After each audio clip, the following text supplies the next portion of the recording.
लेकिन 3-4 सीटों से कांग्रेस की मिस्टर करप्शन नाथ कमलनाथ की सरकार बन गई थी। लेकिन जब ऐसे लोग सरकार में आते हैं तो क्या होता है? जो देश के अंदर मानी आज प्रधानमंत्री नरेंद्र मोदी जी काम कर रहे हैं, 2014 से पहले देश के हालात क्या थे? ये भारत दुनिया के अंदर भ्रष्टाचारी देश माना जाता था। भारत के अंदर आतंकवाद का पर्याय बन रहा था। लेकिन मेरे नागरिक भाइयों और बहनों, 2014 के बाद प्रधानमंत्री मोदी जी ने शपथ ली, तो शपथ लेने के बाद सबसे पहले उन्होंने तय कर दिया कि इस देश के अंदर भारत में अब दलाल और बिचौलियों की व्यवस्था नहीं चलेगी। इस भारत के अंदर आतंकवाद नहीं चलेगा। तो मैं इसका उल्लेख इसलिए कर रहा हूं कि केंद्र के अंदर मोदी जी ने सत्ता संभालने के बाद सबसे पहला काम किया था, पूरे भारत के अंदर कहा जनधन अकाउंट खोल करके हर आदमी का अकाउंट खुलेगा। ये कांग्रेसी जो दलाल और बिचौलियों की व्यवस्था के पूरक हैं, ये सत्ता के बल पर केवल दलाल बिचौलियों की भूमिका में आकर के ही काम करते थे।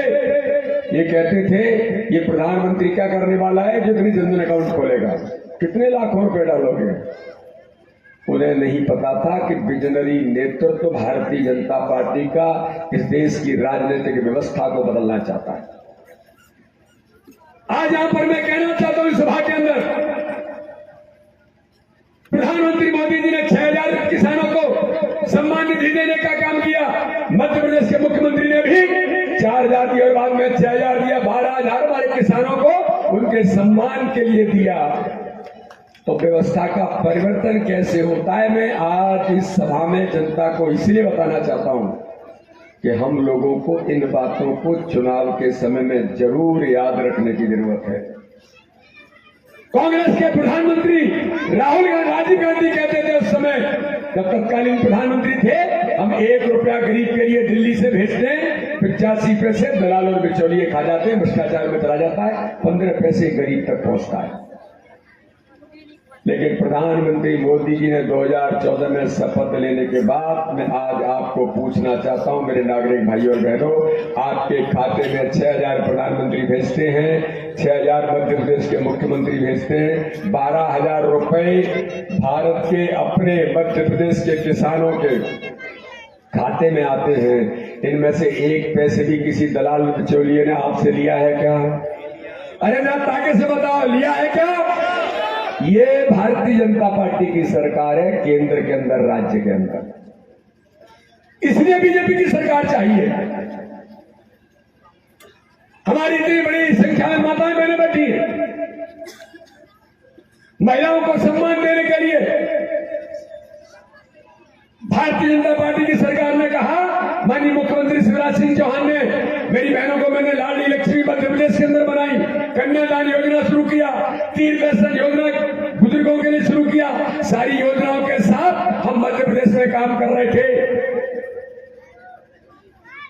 और जब पुनः सरकार बनी तब उन्होंने कहा कि बहनों के सशक्त और ताकतवर बनाने के लिए 1000 रुपए महिलाओं के लिए लाडली बहना योजना शुरू की। तो 1000 कहा था तो 1000 किया, बाद में कहा 3000 तक ले जाएंगे, 1250 करेंगे तो 1250 किया। मेरी बहनों जरा मुझे बताओ, आपसे किसी बहन से किसी ने 1 रुपया दलाल बिचौली ने लिया है क्या? जरा बताइए ना, लिया है क्या? अगर 1250 आया है तो 1250 ही खाते में जाएगा, एक क्लिक। ये भारतीय जनता पार्टी की सरकार है। इसलिए मध्य प्रदेश के अंदर, प्रदेश के अंदर भारतीय जनता पार्टी की सरकार, जो माननीय प्रधानमंत्री मोदी जी के नेतृत्व में और मध्य प्रदेश के अंदर भारतीय जनता पार्टी की सरकार ने जो काम किया है, आज मैं कहना चाहता हूं, ये कांग्रेसी कभी झूठ बोलेंगे, ये आएंगे कि हमने कहा कि 1500 रुपए देंगे, इसलिए बीजेपी ने महिलाओं के लिए योजना शुरू की। इस करेरा क्षेत्र के अंदर शिवपुरी के जिले में पिछली सरकार जब माननीय मुख्यमंत्री शिवराज सिंह चौहान चला रहे थे, तब इस क्षेत्र की शहरिया बहनों के लिए हमारी आदिवासी खाते में गलती थी। मैं पूछना चाहता हूं, ये कांग्रेस की गलती से कोई आए तो इनसे पूछिए, उन गरीब आदिवासी बहनों के उस समय पिछली सरकार में 1000 रुपए जब 15 महीने की सरकार में आए थे गलती से, इनने उनका अधिकार भी छीन लिया था वो पैसे बंद करके। आप बहुत देर से बैठे, नरेंद्र सिंह जी को वही सुनना है, इसलिए मैं उन बातों के बहुत संदर्भ में नहीं जाना चाहता। 15 महीने की सरकार में इन्होंने वल्लभ भवन को दलाली का अड्डा बनाया, और केवल दलाली का अड्डा बनाने का मैं आरोप नहीं लगा रहा हूं। 281 करोड़ रुपए कमलनाथ के पीए मिगलानी और कक्कड़ के पास पकड़ा गया। वो पैसा ऊपर तक जाता था, ऊपर ही पकड़ा गया। ये कमलनाथ को मध्य प्रदेश की जनता पूछती है पैसा कहां से आया था। वल्लभ भवन को दलाली का अड्डा बनाने वाला कमलनाथ मध्य प्रदेश के अंदर, ये बंटाधार दिग्विजय सिंह के इशारे पर चलने वाली सरकार ने हर गरीब के अधिकार को छीना था, सारी योजना बंद कर दी थी। कन्यादान योजना क्यों बंद की थी भाई? तीर्थ दर्शन योजना बुजुर्गों के लिए चालू की थी, क्यों बंद की थी? संबल योजना क्यों बंद की थी, जो हर गरीब को संबल देने का काम कर रही थी? अरे प्रधानमंत्री नरेंद्र मोदी जी ने प्रधानमंत्री आवास योजना में 2 लाख घर जब इनकी सरकार थी 15 महीने की तब भेजे थे। ये 2 लाख घर भी इन्होंने इसलिए वापस कर दिए, 25% मैचिंग ग्रांट नहीं है। उन 2 लाख गरीबों का हक किसने छीना था?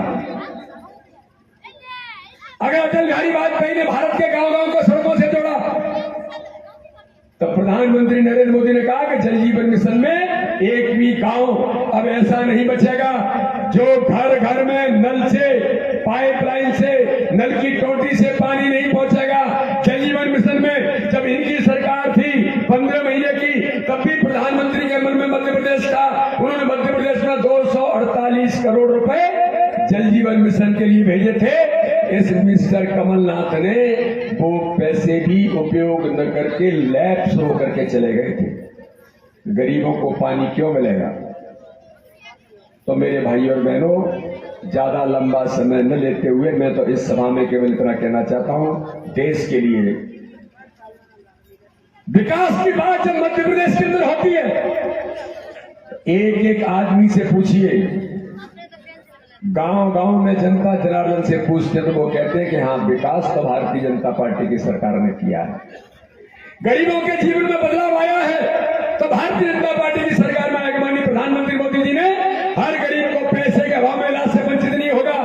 तो भारत के राजनीतिक इतिहास में 5 लाख रुपए हर गरीब को फ्री में इलाज कराने का अधिकार किसी ने दिया? तो भारत के प्रधानमंत्री नरेंद्र मोदी ने दिया है। ये बदलाव इस भारत की राजनीति में प्रधानमंत्री मोदी जी के नेतृत्व में और भारतीय जनता पार्टी की सरकार के नेतृत्व में आ रहे हैं। तो इसलिए मैं तो आपके बीच आज कहने के लिए आया हूं कि विकास की गति सुनिश्चित बनी रहे, देश में भ्रष्टाचार समाप्त हो। जो प्रधानमंत्री मोदी जी ने जिसको आज लाकर के खत्म किया है, तो गरीबों के जीवन में बदलाव, जीवन में खुशी, इन बहनों के और भाइयों के आंखों में खुशी बनी रहे, इसके लिए देश को, प्रदेश को भारतीय जनता पार्टी की सरकार चाहिए। तो 2024 में प्रधानमंत्री मोदी जी को बनाना है तो मध्य प्रदेश में इस बार फिर भारतीय जनता पार्टी की सरकार बनाना है। और पिछली बार का भैया याद कर लेना, जो 15 महीने की सरकार में गलती से 3 सीटों के कारण से सरकार चली गई थी। एक एक सीट महत्वपूर्ण है और आपका ऐसा प्रत्याशी रमेश कटीक जी के बारे में तो मैं आपकी जिम्मेदारी नहीं, पूरी गारंटी ले सकता हूं। ऐसा ईमानदार और ऐसा कुशलता के साथ काम करने वाला हमारा प्रत्याशी, भारतीय जनता पार्टी के हमारे नेता भाई रमेश कटीक जी इस विधानसभा के प्रत्याशी के तौर पर आपके बीच मैदान में उतरे हैं। तो देश के अंदर प्रधानमंत्री जी को और मध्य प्रदेश के अंदर भारतीय जनता पार्टी की सरकार बनाने के लिए मैं आप सब लोगों से अपील और अनुरोध करने के लिए आया हूं कि हम सब मिलकर के करेरा विधानसभा के केवल चुनाव नहीं जीतना है, एक एक बूथ पर भारतीय जनता पार्टी चुनाव कैसे जीतेगी, ये आशीर्वाद आप सबका चाहिए। और इस देश के अंदर माननीय प्रधानमंत्री मोदी जी के नेतृत्व में हम 2024 में प्रधानमंत्री को ताकत देंगे और वो ताकत तब मिलेगी जब मध्य प्रदेश में प्रचंड बहुमत की भाजपा की सरकार बनेगी। बोलिए सब लोग तैयार हैं? इस बार 2024 में प्रधानमंत्री मोदी जी को पुनः बनाना है तो फिर मध्य प्रदेश में प्रचंड बहुमत की भाजपा की सरकार बनाना है और भाजपा की सरकार बनाना है तो करेरा विधानसभा से मेरे प्रत्याशी भाई रमेश कटी को प्रत्येक बूथ पर चुनाव जिताने का संकल्प लेना है। बोले सब संकल्प लेंगे तो दोनों हाथ उठाओ और संकल्प लीजिए। रमेश कटी जी को विधानसभा में जब पहुंचे तो लोग कह रहे कि इतनी ताकत से जिता के भेजो कि अपने आप ही विधानसभा में लगा कि रमेश कटी जीत करके आए। हर बूथ पर चुनाव जीतना। बोलिए भारत माता की, भारत माता की, इमली बाई माता की, बगीचा सरकार की। बोलिए भारत माता की। बहुत बहुत धन्यवाद। जय हिंद, जय भारत। बहुत बहुत धन्यवाद भाई साहब। अब मैं आमंत्रित करना चाहूंगा जिन्होंने इस क्षेत्र में जो लगा कलंक, मैं अपने आप में अगर कहूं तो मैं अपने आप में ये सपना देख रहा था कि कभी ऐसा कोई ये समस्या का हल नहीं होगा। लेकिन भाई साहब ये वही जगह है जहां आपने इसी मंच से ये भी कहा था कि आप डबल इंजन की सरकार बनाइए, आप 2 पहिए की सरकार बनाइए, आप इस समस्या का समाधान मैं विधानसभा और मैं लोकसभा में उठाऊंगा।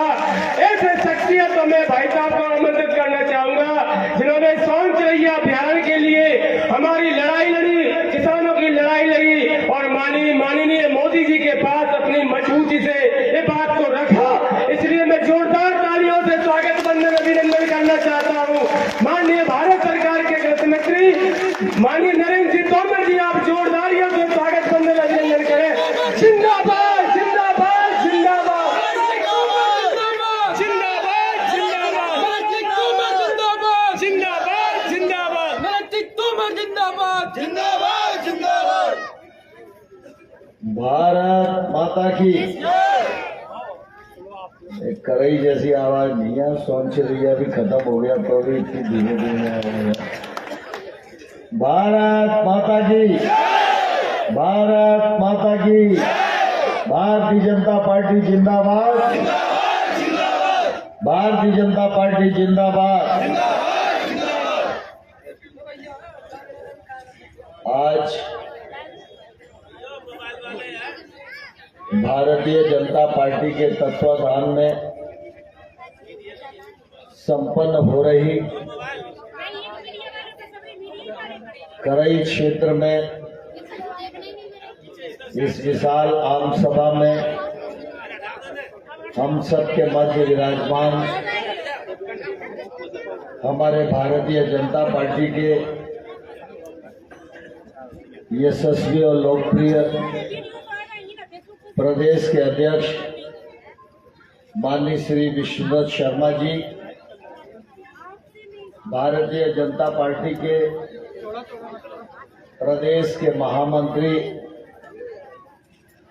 आदरणीय श्री रणवीर सिंह रावत जी, जिले के अध्यक्ष आदरणीय राजू बाथम साहब, इस क्षेत्र के पूर्व विधायक और वर्तमान में निगम के अध्यक्ष आदरणीय जसवंत जाधव जी, इस क्षेत्र की पूर्व विधायिका बहन शकुंतला खटीक जी, वीके गुप्ता साहब, धनीराम जी, भार्गव जी, पवैया साहब और इस अवसर पर उपस्थित पार्टी के अनेक वरिष्ठ जन, जयराम यादव जी से लेकर सभी, और जिनके लिए हम सब यहाँ उपस्थित हुए हैं, ऐसे भारतीय जनता पार्टी के लोकप्रिय प्रत्याशी रमेश खटीक जी और सभा में उपस्थित करई क्षेत्र के हमारे सभी बुजुर्गवार भाइयों बहनों और पत्रकार मित्रों, करई क्षेत्र में आज ये चुनावी सभा संपन्न हो रही है। इस सभा की अच्छी तैयारी की है। इसके लिए मैं यहाँ के संयोजक और मंडल अध्यक्षों को हृदय से बहुत बहुत धन्यवाद देता हूँ। उनकी पूरी पूरी प्रशंसा करना चाहता हूँ। आप सब लोग करेरा विधानसभा क्षेत्र के नागरिक हैं और मेरा भी ये सौभाग्य रहा कि आप सब ने लोकसभा चुनाव में मुझे अपने प्रतिनिधि के रूप में स्वीकार किया।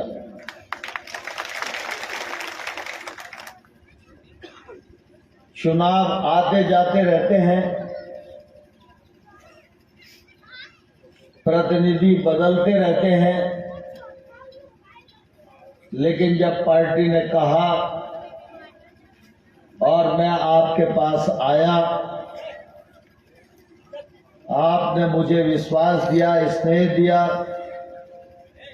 जिताकर संसद में भेजा और आपके स्नेह के कारण ही मैं भारत सरकार में मंत्री का दायित्व निर्वहन कर रहा हूं। यह ऋण करेरा विधानसभा क्षेत्र के लोगों का मुझ पर है। जब मैं प्रतिनिधि था तब भी इस ऋण को चुकाता रहूं, इस बात का ईमानदार प्रयत्न करता रहा और आगे भी मैं ये वचन देता हूं आपको कि आपने मुझे बेशक एक बार निभाया हो, लेकिन जब तक जीवन में ये सांसें हैं तब तक मैं आप लोगों को याद रखूंगा और निभाता रहूंगा।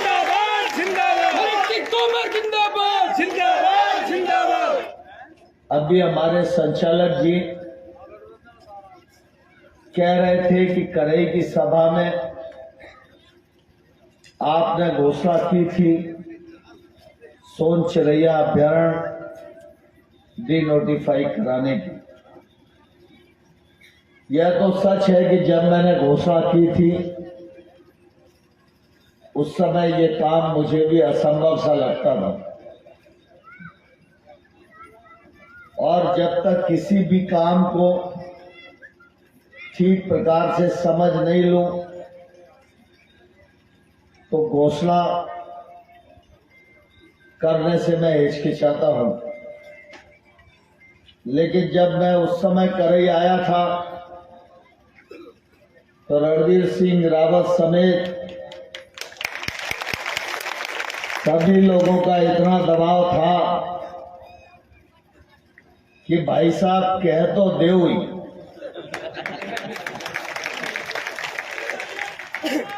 मैंने कहा कि बाद में नहीं हुआ तो वचन झूठा चला जाएगा। रणवीर रावत जी ने कहा कि भाई साहब आप अगर घोषणा कर दोगे तो इसको करा के ही मानोगे, मैं आपको जानता हूं।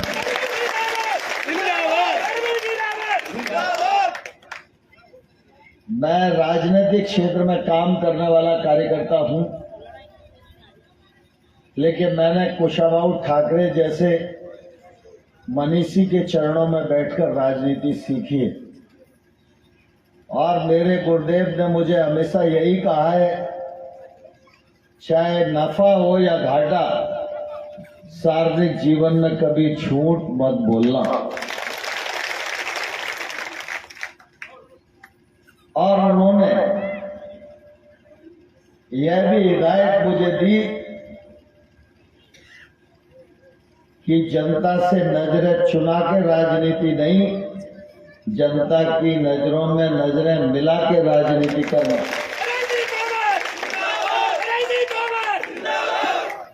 तो इसलिए मैं हमेशा तौल मोल के बोलता हूं। लेकिन ईश्वर की कृपा, आपका स्नेह, करेरा की जनता का आशीर्वाद, आप सब लोगों की ताकत ने सोन चिरैया अभ्यारण्य को डी नोटिफाई करा लिया। इसके लिए मैं आप सब लोगों को हृदयपूर्वक बहुत बहुत बधाई देना चाहता हूं। हमारे इस परिक्षेत्र में सड़कों की दृष्टि से तो अनेक काम हुए, आप सब इस बात के साक्षी हैं। लेकिन मुझे इस बात का संतोष है कि आमतौर पर 10-20 लाख का सामुदायिक भवन तो अनेक स्थानों पर बनता है, लेकिन करोड़ों की लागत का सामुदायिक भवन लखेश्वरी मैया और मंगला माता पर हम लोगों ने बनाने का काम किया, जो आज भी नागरिकों को याद है और आने वाले वर्षों में भी याद रहेगा। भाइयों और बहनों, भारतीय जनता पार्टी है तो विकास है, भारतीय जनता पार्टी नहीं है तो विकास नहीं है। और मैं कांग्रेस की आलोचना करूं या मैं उनका विरोधी हूं इसलिए कह रहा हूं, ऐसा नहीं है। जब मैं यह बात कहता हूं तो पूरे प्रमाण के साथ कहता हूं। यहां बहुत सारे बुजुर्ग लोग बैठे हुए जो 2003 के समय में राजनीति भी करते थे और होशो आवास में भी रहते थे। 2003 से पहले करेरा क्षेत्र में, शिवपुरी जिले में कोई ऐसी सड़क बता सकते हो क्या जो गांव में डामरीकरण सड़क के रूप में बनी हो? एक सड़क बताओ आप 2003 से पहले। 2003 से पहले किसी गांव में बिजली के दर्शन होंगे ये कल्पना भी कर सकते थे क्या? लेकिन आज गांव में सड़कें हैं, गांव में बिजली है। जैसे अटल बिहारी वाजपेयी जी ने 6 लाख गांव को डंबर की सड़क दी, वैसे ही प्रधानमंत्री नरेंद्र मोदी जी ने तय किया है देश के हर गांव में हैंडपंप से नहीं, नल जल योजना से घर में जल मिलेगा। इस पर 3 लाख करोड़ रुपया खर्च किया जा रहा है। अगर कांग्रेस पार्टी की नीयत ठीक होती तो 2003 से पहले ये काम किए जा सकते थे ना। अरे 6 लाख गांव नहीं जोड़ते तो 1 लाख जोड़ते। 6 लाख गांव में बिजली नहीं होती तो 50,000 गांव में बिजली होती। उस समय दिग्विजय सिंह जी मुख्यमंत्री थे और हमारे ग्वालियर के प्रभारी मंत्री थे। मैं ग्वालियर में विपक्ष का विधायक था। तो मैंने एक दिन उनसे पूछा कि साहब मध्य प्रदेश में बिजली कहां मिल रही है, क्योंकि उस दिन ग्वालियर शहर में बैठक चल रही थी और बिजली नहीं थी। तो दिग्विजय सिंह जी ने मुझे कहा, नरेंद्र सिंह जी गांव को बिजली दे रहे हैं इसलिए शहर में बिजली का कट है। और उसके बाद हम लोग एक कार्यक्रम के अंतर्गत जब उनका दूसरा दौरा हुआ तो मैंने घाटी गांव के पास शायद आरोन गांव था, तो मैंने वहां उनसे पूछा कि राजा साहब कहां बिजली मिल रही है? गांव में तो है नहीं, आप उस दिन कह रहे थे। बोले आज शहर में चली गई होगी। तो शहर में भी नहीं थी, गांव में भी नहीं थी, और राजा का पूरी तरह उस समय बाजा बज रहा था। लेकिन भारतीय जनता पार्टी को आपने आशीर्वाद 2003 में दिया। मैं गौरव के साथ कह सकता हूं, इस मंच पर जितने कार्यकर्ता बैठे हैं, अगर ये भाषण करेंगे तो भारतीय जनता पार्टी के विकास की, जन कल्याण की योजनाओं को गिनाने में एक एक आदमी 2-2 घंटा बोल सकता है। ऐसा कोई वर्ग नहीं है, ऐसा कोई क्षेत्र नहीं है जहां सरकार की रोशनी न पहुंची हो। कौन कहता था कि 0% ब्याज पर किसान को कर्जा मिलेगा? कौन सोच सकता था मुआवजे के लिए आरबीसी में परिवर्तन हो जाएगा? कौन सोच सकता था 6 लाख हेक्टेयर भूमि से भाजपा के राज में 47 लाख हेक्टेयर भूमि में सिंचाई होने लगी? कौन सोच सकता था 2003 में 2900 मेगावाट बिजली पैदा होती थी, आज 29,000 मेगावाट बिजली पैदा हो रही है, और दिल्ली के मेट्रो रेल भी मेरे मध्य प्रदेश की बिजली से चल रही है। यह हम सब लोगों के लिए गर्व और गौरव की बात है।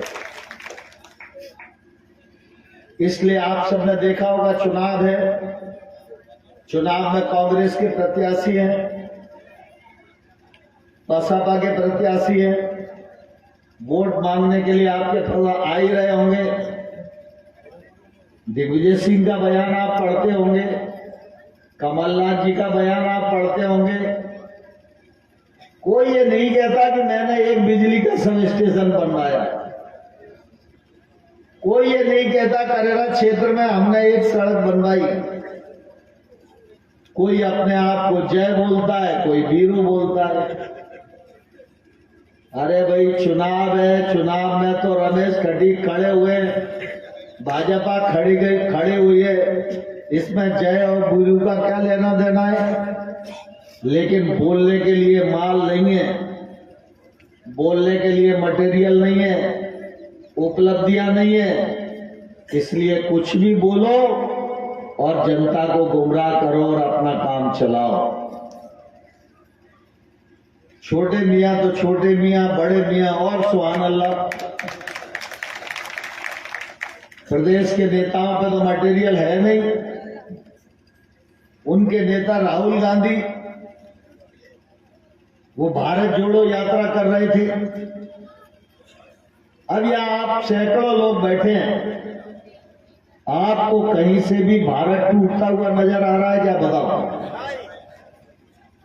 जब भारत कहीं टूट ही नहीं रहा तो भारत को तुम जोड़ काय को कोशिश कर रहे हो? है कि नहीं? मूर्ख बनाने की बात बताओ। और मैं राहुल गांधी को कहना चाहता हूं, मित्रवर, जब तक नरेंद्र मोदी देश का प्रधानमंत्री है तब तक कोई माई का लाल भारत माता की तरफ आंख उठाकर देख ही नहीं सकता।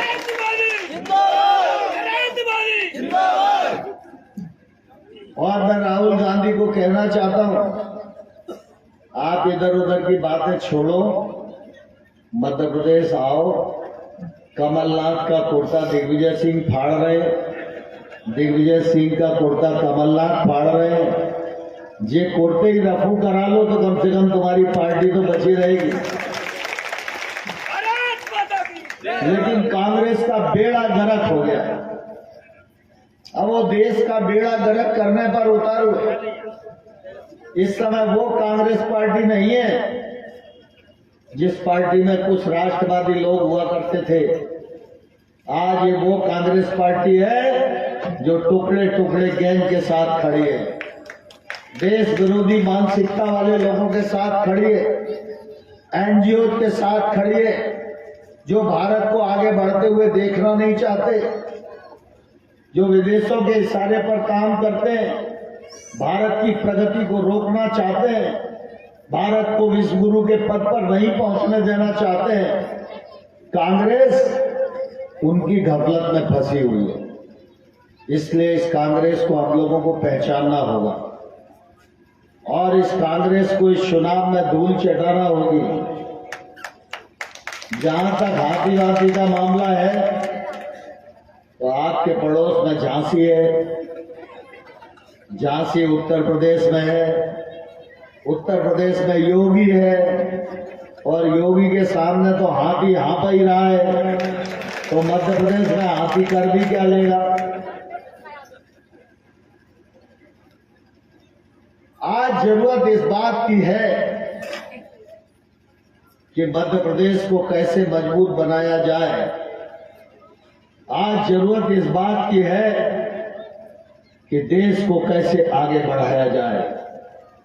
जब देश आगे बढ़ता है तो करेरा का एक एक नागरिक की ताकत बढ़ती है। आप कभी अपने गांव में विश्लेषण करके देखो, 2014 में नरेंद्र मोदी के प्रधानमंत्री बनने से पहले गांव में कितनी मोटरसाइकिल थी और इन 9 सालों में कितनी मोटरसाइकिल आई। एक ही आंकड़ा आप देखोगे तो ध्यान में आएगा कि सरकार का पैसा विकास कार्यों में बह रहा है और वो पैसा रूट होकर किसी न किसी परिवार में आ रहा है और उस परिवार के घर में समृद्धि आ रही है। पीएम किसान योजना हो, सीएम किसान योजना हो, प्रधानमंत्री फसल बीमा योजना हो, लाडली लक्ष्मी योजना हो, लाडली बहना योजना हो, हर योजना के माध्यम से आम आदमी की मदद करने की ईमानदार कोशिश देश के प्रधानमंत्री नरेंद्र मोदी जी के द्वारा की जा रही है। हमारे साथ ही पाकिस्तान आजाद हुआ था। आज पाकिस्तान में एक आदमी 2-2 किलो आटे के लिए परेशान घूम रहा है और ये मेरा देश है जो आधी दुनिया का पेट भरने का काम करता है। ये नरेंद्र मोदी जी का सबल नेतृत्व है। आज का चुनाव सिर्फ रमेश खटीक का चुनाव नहीं। जसवंत भाई भी हमारे यहां बैठे हुए। कल जसवंत भाई को हम लोगों ने लड़ाया, आज रमेश खटीक को लड़ा रहे। आप सबकी भावना के अनुरूप कोशिश करती है पार्टी निर्णय लेने की। दोनों कार्यकर्ता अच्छे और ये भाजपा की विशेषता है। रमेश खटीक भी मंच पर है और जसवंत यादव भी मंच पर है। लेकिन ये चुनाव रमेश खटीक का नहीं है, ये चुनाव नरेंद्र सिंह तोमर का भी नहीं है, ये चुनाव बीडी शर्मा जी का भी नहीं है। ये चुनाव है भारत को आने वाले कल में विश्व गुरु के पद पर अधिष्ठित करने का। 2024 में लोकसभा अप्रैल में होगा। ये सेमीफाइनल है। दुनिया के तथाकथित विपक्षी दल नरेंद्र मोदी जैसे राष्ट्रवादी नेता का रास्ता रोकना चाहते हैं। क्या रास्ता रोकने का ये क्रम भारत की जनता बर्दाश्त करेगी? क्या करेरा की जनता बर्दाश्त करेगी? क्या इन सब लोगों को चुनाव में ध्यान रखना है। विधानसभा का ये चुनाव 17 तारीख का ये सेमीफाइनल है।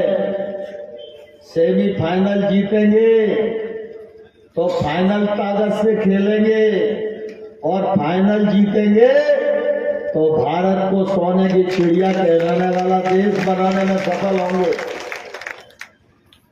तो इस अवसर पर आप व्यक्तियों को मत देखो, उस विराट स्वरूप को देखो, उस प्रधानमंत्री को देखो जिसने पूरी दुनिया को भारत का लोहा मनवा दिया।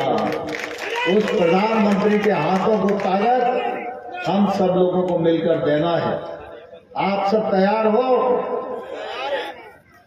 कई बहनें कुछ हाथ नहीं उठा रही हैं। और इधर बाएं वाले, अच्छा मैं देखूंगा तो उठाया, तो ना वैसे नहीं उठाया। सीधे हाथ वाले जरा दोनों हाथ मुट्ठी बंद करो। ये पंडित जी ने पंजे नहीं तो बंटा डाल दिया है। हनुमान जी की मुष्टिका बना के संकल्प करो, भारत माता की, भारत माता की। भाजपा को जिताओगे, जिताने के लिए घर घर जाओगे, वोट मांगोगे, रमेश जी को विधायक बनाओगे, कमल का बटन दबाओगे, भाजपा की सरकार मध्य प्रदेश में बनाओगे, नरेंद्र मोदी की ताकत बढ़ाओगे, भारत माता को परम वैभव के शिखर पर पहुंचाओगे। भारत माता की, भारत माता की।